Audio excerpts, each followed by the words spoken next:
जब तक किताबें आपसे मोहब्बत की बातें करती हैं, दोस्त बनकर साथ साथ चलती हैं, तब तक आप उन्हें सीने से भींचे रखते हैं। लेकिन जिस दिन कोई किताब आपके होश उड़ाना शुरू कर देती है, वो खुद ब खुद हाथ से छूट जाती है और उनके बारे में सोच कर भी दिल दहल उठता है। अगर आपने ऐसी कोई किताब पढ़ी है तो आप मेरी बात को समझ रहे होंगे, लेकिन अगर नहीं पढ़ी तो क्या आप ऐसी किताबों के लिए तैयार हैं?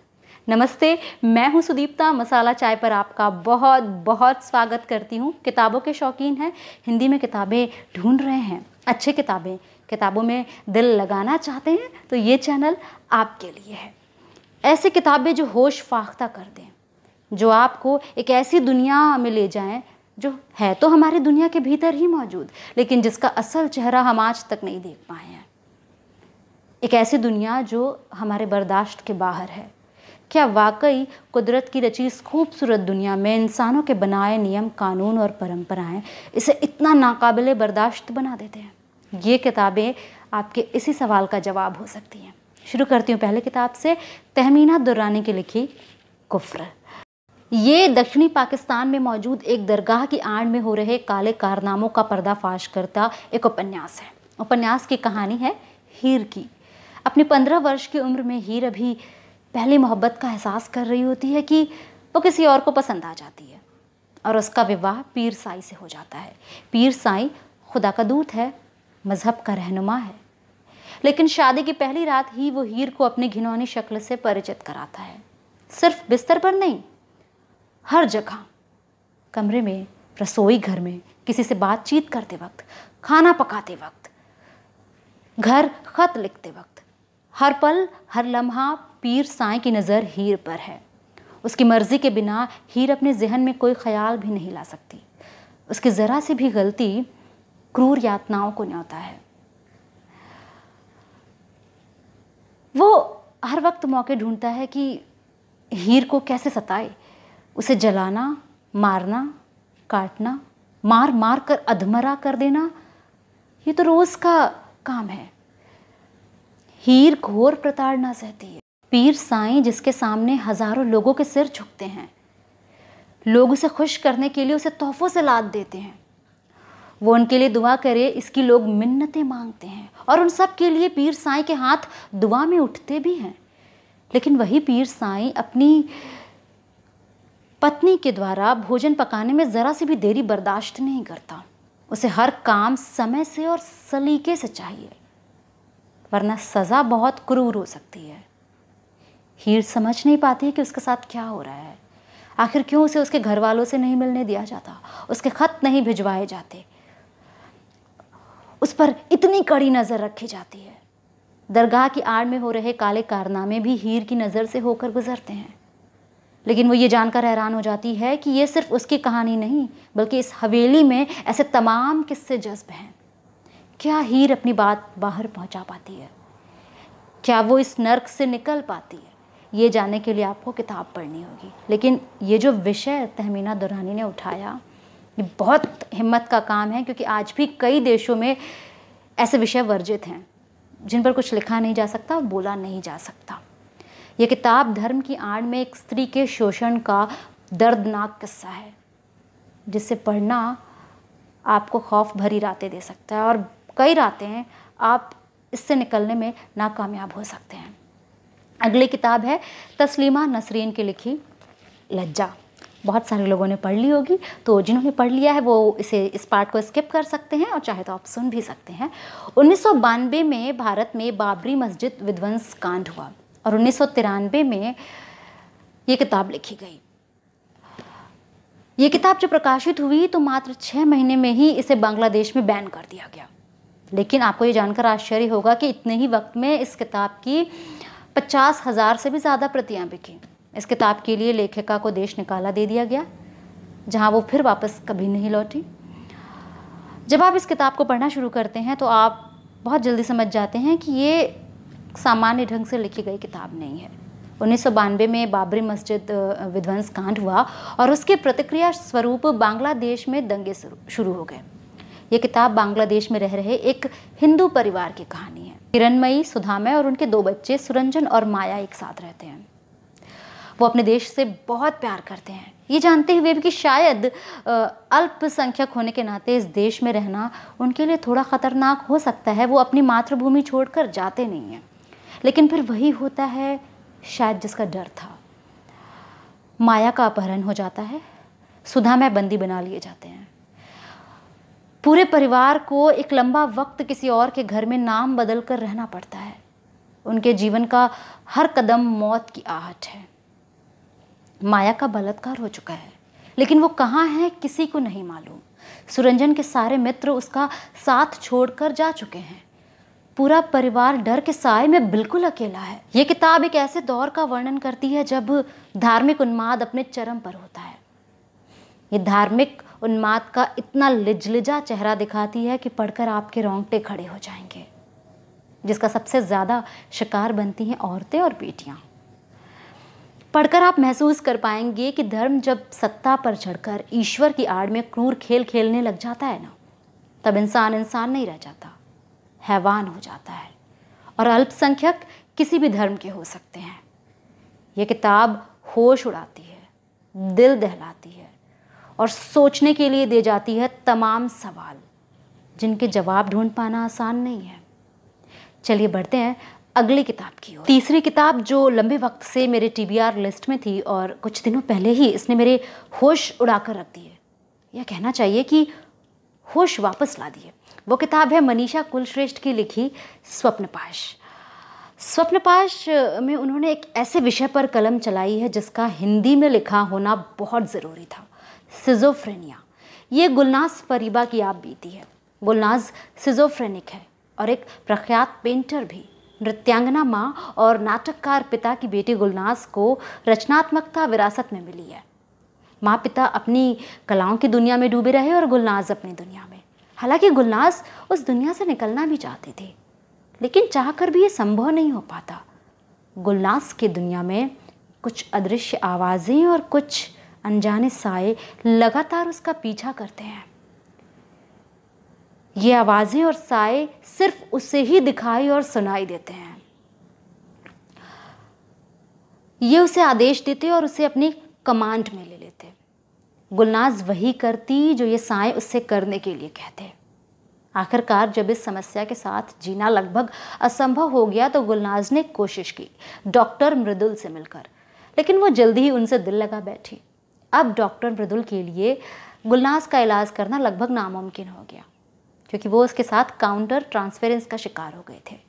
Counter transference, erotic transference, human psyche, paranoiac, blackouts, schizo, इस तरह के साइकोलॉजिकल टर्म्स मैंने पहली बार इसी किताब में पढ़े और उन्हें समझना शुरू किया और मैं सन्न रह गई।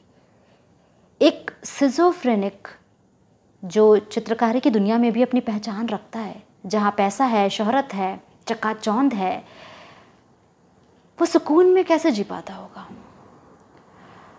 एक लड़की जिसने चित्रकारी की दुनिया में अपनी पहचान बुलंद की है, कैसे अपने डिल्यूजन्स और हेलुसिनेशंस के साथ जीती है।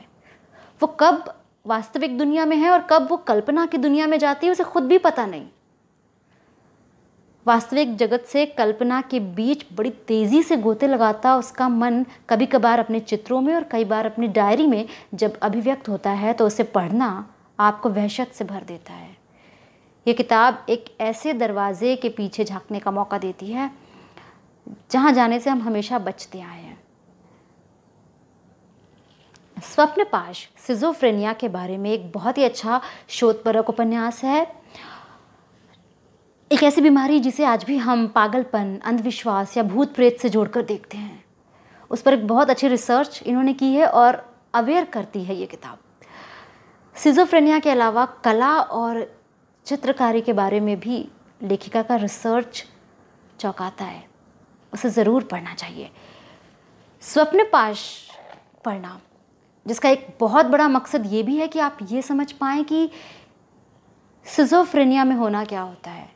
अगर आप एक सिजोफ्रेनिक की ज़िंदगी का 1% भी समझ पाए ना, तो ये किताब न सिर्फ आपके होश उड़ाती है बल्कि होशो हवास वापस भी ला देती है। अगली किताब के बारे में बताती हूँ आपको। अगली किताब है जॉर्ज ऑरवेल की लिखी 1984, 1984। ये एक डिस्टोपियन फिक्शन है जिसमें लेखक ने आने वाले एक बहुत बुरे वक्त की कल्पना करते हुए एक उपन्यास गढ़ा है। अगर आपको इस उपन्यास के बारे में ज़्यादा विस्तार से जानना है या डिस्टोपियन फिक्शन के बारे में जानना है तो मैंने इस पर एक पूरा वीडियो भी बनाया हुआ है, इस किताब पर लिंक दे दूंगी मैं, आप वो वीडियो भी देख सकते हैं। इस किताब में लेखक ने एक ऐसे देश की कल्पना की है जहाँ सारी चीज़ें एक क्रूर हद तक नकारात्मक हैं, जहाँ न किसी तरह की सामाजिक आज़ादी है, न राजनीतिक आज़ादी है, ना ही वैचारिक। लोग वहाँ क्या काम करेंगे, क्या बनेंगे, क्या पढ़ेंगे, पारिवारिक जीवन जिएंगे या नहीं, शादी करेंगे या नहीं, बच्चे पैदा कर सकेंगे या नहीं, ये सब कुछ वो खुद डिसाइड नहीं करते, बल्कि उसे डिसाइड करने वाले हैं बिग ब्रदर। बिग ब्रदर और उनकी पूरी टीम वहाँ रहने वाले हर नागरिक के हर एक क्रियाकलाप पर नज़र रखती है। यहाँ तक कि वो क्या सोचते हैं इस पर भी उनकी नज़र है। विंस्टन एक ऐसे ही देश का नागरिक है जो जाहिर है इस व्यवस्था से खुश नहीं है और अपने मन की परेशानी साझा करने के लिए वो डायरी लिखना शुरू कर देता है। यहाँ तक कि कानूनी मनाही होने के बावजूद वो जूलिया से प्यार कर बैठता है, यानी वो एक साथ 3 अपराध कर रहा होता है। व्यवस्था के खिलाफ सोचता है, डायरी लिखता है और प्रेम में पड़ जाता है, और इसकी सज़ा मौत से भी बदतर है। आखिरकार विंस्टन और जूलिया गिरफ्तार हो जाते हैं। फिर वो होता है जिसकी किसी ने कल्पना भी नहीं की होगी। इस दौर में जब राजनीति निरंकुश होती जा रही है, इतिहास बारहा अपने विकृत स्वरूप को दोहराता रहता है।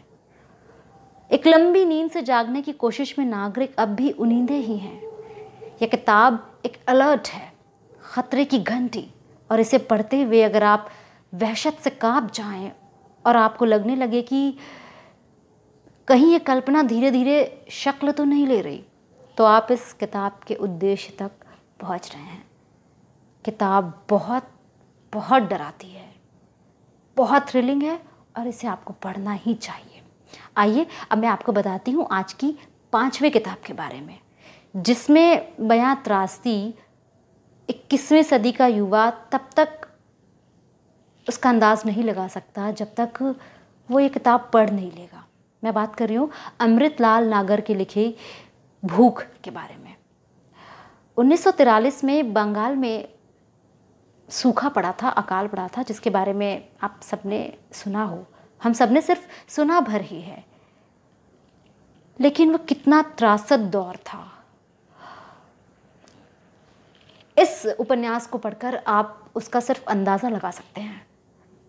जी हाँ, सिर्फ अंदाज़ा, क्योंकि महसूसना अभी भी हमारे वश में नहीं है। और सोचिए कि जब अंदाज़ा लगाना इतना खौफनाक है तो वास्तव में वो वक्त कितना खौफनाक होगा। एक ऐसा वक्त जब लोग भूखों मर रहे थे, सिर्फ घरों में नहीं, वो सड़क पर मर जाते, गलियों में चलते गिरते और मर जाते, गली के नुक्कड़ पर, अनाज की दुकान के सामने, खेतों की पगडंडियों पर, सड़क के किनारे, वो कहीं भी गिर पड़ते और मर जाते। बगल से गुजरने वाला इंसान उन्हें देखकर आहें भरता और आगे बढ़ जाता।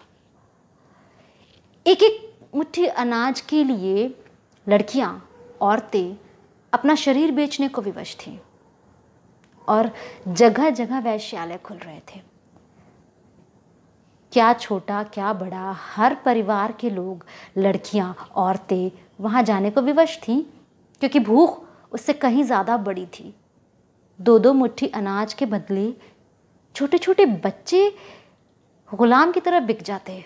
भूख से हारे इंसान की ऐसी छवि डराती है, दहशत पैदा करती है, रोंगटे खड़े करती है। ये उपन्यास सिर्फ ऐसी तस्वीर ही नहीं दिखाता, बल्कि भूख से हारे इंसान की मानसिक यंत्रणा की क्रूरतम तस्वीर भी दिखाता है। क्या आप सोच सकते हैं कि एक नवविवाहित जोड़ा जो एक दूसरे से बहुत प्रेम करता था, कैसे अकाल का शिकार हो जाता है, और पत्नी की मौत के बाद पति उसे कैसे अपने उदर में समाहित कर लेता है। क्या कभी कोई सोच पाएगा, कल्पना भी कर पाएगा एक ऐसे व्यक्ति के बारे में जिसे लगता है कि अगर उसके घर चूल्हा जल गया तो घर की खुशियां वापस लौट आएंगी, और जब उसे चूल्हे में जलाने के लिए कुछ भी नहीं मिलता तो वह एक बच्चे का सिर उस चूल्हे में झोंक देता है।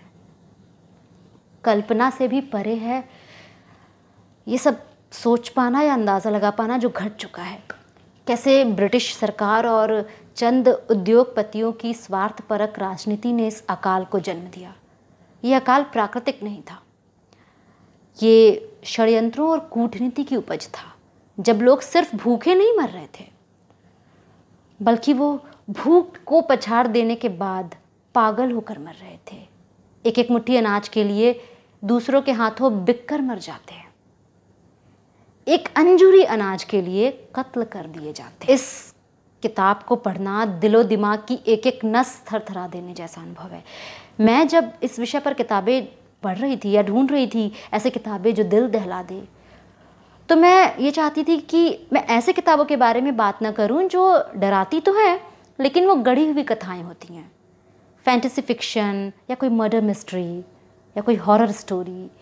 मैं ऐसे किताबें चाहती थी जो वास्तविक घटनाओं से जन्मी हो या कम से कम वास्तविक परिस्थितियों की उपज हो। और इसीलिए मैंने ये 5 किताबें चुनी जो आपको डराती हैं, आपके होश फाख्ता करती हैं और दिल दहलाती हैं, आपको लेकर जाती हैं हमारे इसी दुनिया में मौजूद उन दरवाज़ों के पीछे जिनके पीछे जाना या झांकना भी निषिद्ध है, क्योंकि हम डरते हैं। वो अंधियारा हम में खौफ पैदा करता है। ये किताबें वही काम करती हैं, खौफ, डर और दहलाती हैं। उम्मीद है आपको अपने मनलायक किताबें इस सूची में मिल गई होंगी। वीडियो कैसा लगा कमेंट बॉक्स में बताइएगा। इनमें से कोई भी किताब आप पढ़ सकते हैं अगर आप ऐसे किताबें ढूंढ रहे हैं। ऐसी किताबें नहीं भी ढूंढ रहे हैं तो भी इन किताबों को तो हर इंसान को एक बार पढ़ना ही चाहिए। इसके अलावा भी आप कोई और किताब इस लिस्ट में जोड़ना चाहते हैं मुझे कमेंट बॉक्स में बता सकते हैं। वीडियो कैसा लगा बताना मत भूलिएगा। और हाँ, जाते जाते वीडियो को लाइक करना, दोस्तों के साथ शेयर करना और अगर लाल रंग का बटन वहाँ पे दिख रहा है तो सब्सक्राइब करना मत भूलिएगा। अभी के लिए चलती हूँ, अपना ढेर सारा ख्याल रखिएगा। आप चाहें तो मुझे इंस्टा पे भी फॉलो कर सकते हैं, लिंक मैं डिस्क्रिप्शन बॉक्स में दे दूँगी और किताबों की लिंक भी डिस्क्रिप्शन बॉक्स में दे दूँगी ताकि आप वहाँ से किताबें ख़रीद सकें। Tata, bye bye.